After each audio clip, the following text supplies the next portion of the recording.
The biggest question I get almost daily from our community and from our YouTube comments is this: how do I drive external traffic to my online store? And it's a fair question, because whether you're currently selling on Etsy or you're considering launching your own EverBee store, at some point you realize you don't want to rely on just one platform forever. You don't want your growth dictated by algorithm changes, policy updates, or things outside of your control. But then the next thought hits: if I build my own store, how do I actually get people to come to it? And that's where most of my sellers are getting stuck. Not because their products aren't good, but because traffic feels overwhelming and undefined. It feels like you need to be everywhere, posting constantly, filming content daily, running ads, becoming a full-time creator on top of being a business owner. And if you're not doing all of that, it feels like your store maybe won't grow. So in this external marketing masterclass, I'm going to simplify all of this completely. I'm going to walk you through exactly how to drive external traffic to your EverBee store or Etsy in a structured, sustainable way. Whether you want to show your face or not, whether you want to run ads or not, and whether you're starting from zero or already have built momentum. By the end of this video, you'll understand where traffic actually comes from, which traffic sources make sense for your current stage, and how to build a system that supports your store long term. Because traffic is not about doing more, it's about understanding how it works. And once you understand the structure, it stops feeling all that scary. But before we get into specific traffic strategies, we need to reset something important. For most sellers, traffic is actually not the real problem at all. Clarity is.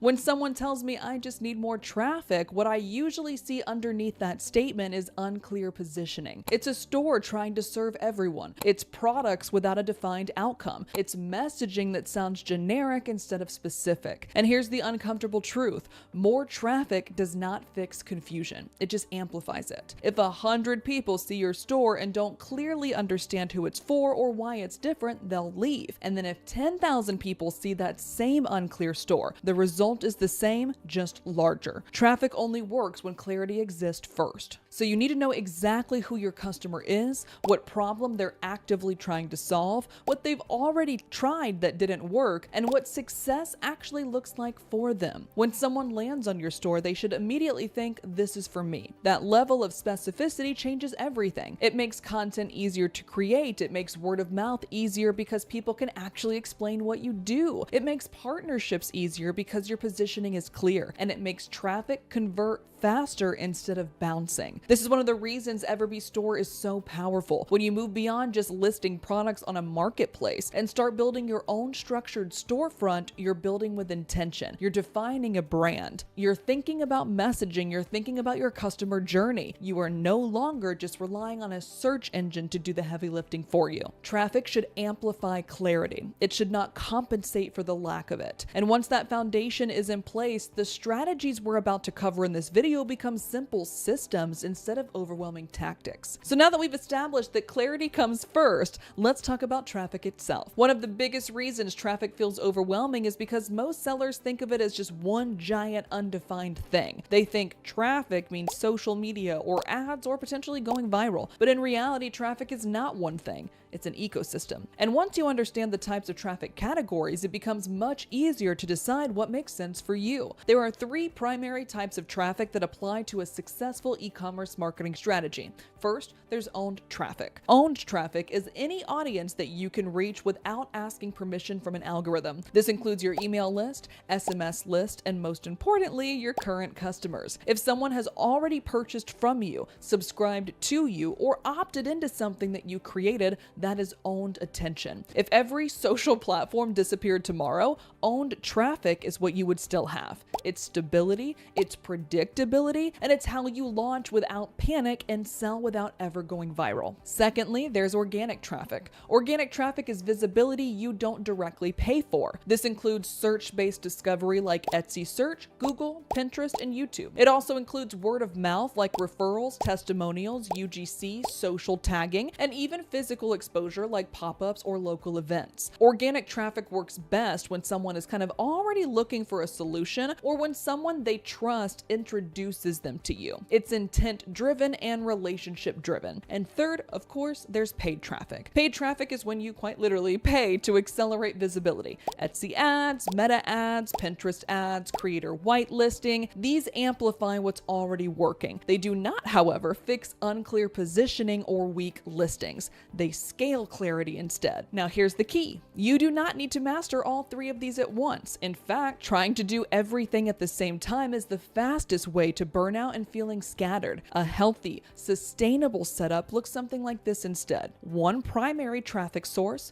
one supporting source, and one owned asset that you're building long term. That's it. Traffic becomes manageable when you choose strategically instead of trying to be everywhere. And in the next part of this masterclass, I'm going to walk you through how to think about each of these categories specifically for your EverBee store and how to decide what makes sense for where you're at right now. If I had to pick one traffic category that every EverBee store owner should prioritize long term, it's going to be owned traffic. When someone opts into your world or buys from you, you now have a direct line of communication with them. You don't have to hope they see your next post. You don't have to compete with thousands of other sellers in a feed. You can reach them intentionally, and this is what creates stability. One of the biggest mindset shifts when moving from a marketplace only model to something like EverBee Store is this.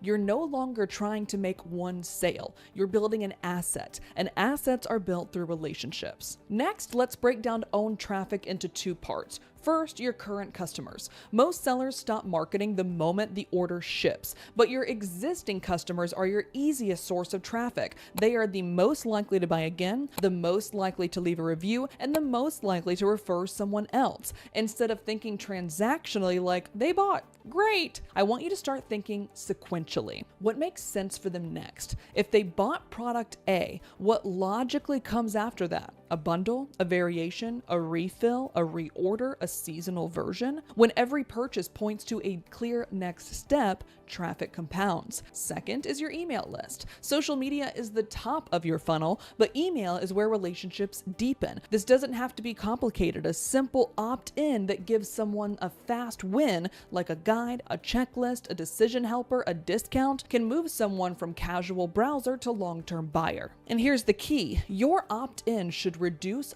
any and all friction. It should help them choose, decide, compare, and feel confident. Because when someone feels confident about you, they're gonna buy from you. And the even better news is when you are an EverBee store seller, you actually gain free access to EverBee email included in your monthly store subscription, which also comes equipped with multiple transactional email flows already built for you, like abandoned cart flows, shipping information flows, and more. Owned traffic also allows you to launch without panic, recover from slow months, and build predictability into your business. It's slower than chasing virality, yes, but it pays you consistently over time, even if you never go viral again. If you build nothing else, please build this, because borrowed traffic can disappear in an instant. Owned traffic, however, becomes an asset. Now let's talk about organic traffic. Organic traffic is visibility you don't directly pay for, but this is where some sellers seem to get overwhelmed because they assume organic traffic means they have to post constantly on social media or become a full-time content creator themselves, and that's not what we're talking about here. For an EverBee store, organic traffic works best when it is search-based and intent-driven. In other words, you want to show up when someone is actively trying to solve a problem that your products or brand solves. So think about how people actually shop. They go to Google, they search on Etsy, they scroll on Pinterest for ideas, and then they look up comparisons potentially on YouTube. They are already in decision mode. So your job is not to interrupt them, it's to answer them. So when your product pages, listings, and supporting content are all built around a real buyer questions, you are stepping into existing demand instead of trying to manufacture attention. This is a calmer, more peaceful approach to marketing, and it's strategic because it compounds over time.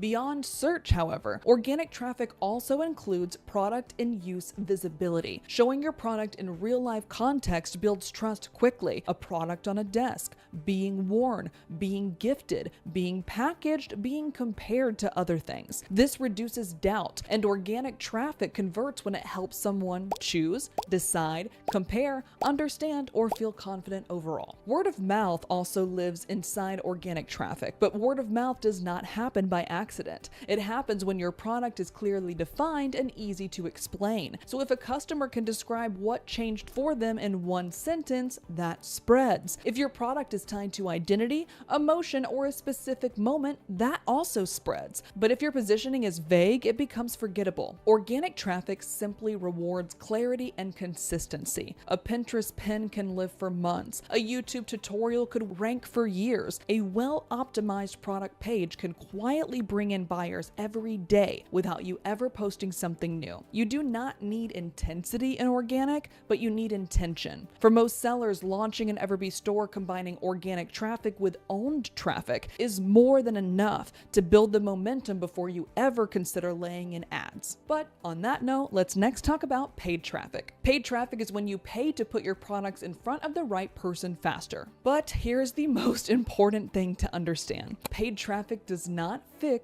unclear products. It does not fix weak listings. It does not fix vague positioning. Paid traffic just amplifies what already exists, good or bad. So if your store is clear, your messaging is strong, and your product is validated with research and data, paid traffic can accelerate growth. It can scale what is already converting, and it can boost seasonal demand, and it can retarget people who have already visited your store. But if you turn on ads before your foundation is solid, you're just paying rent to test clarity, and that gets expensive very quickly. This is why I always recommend layering paid traffic after organic and owned systems are working. Think of it this way.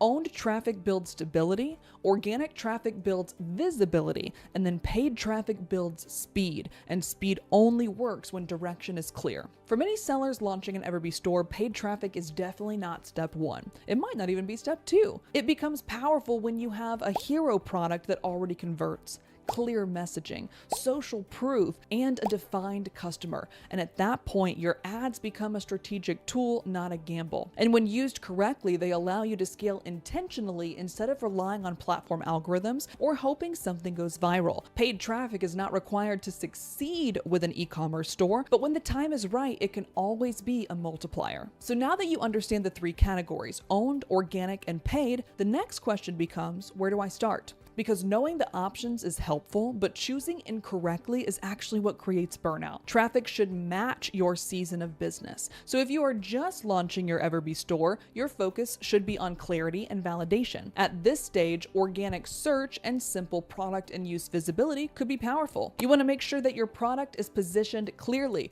your messaging resonates, and your listings convert.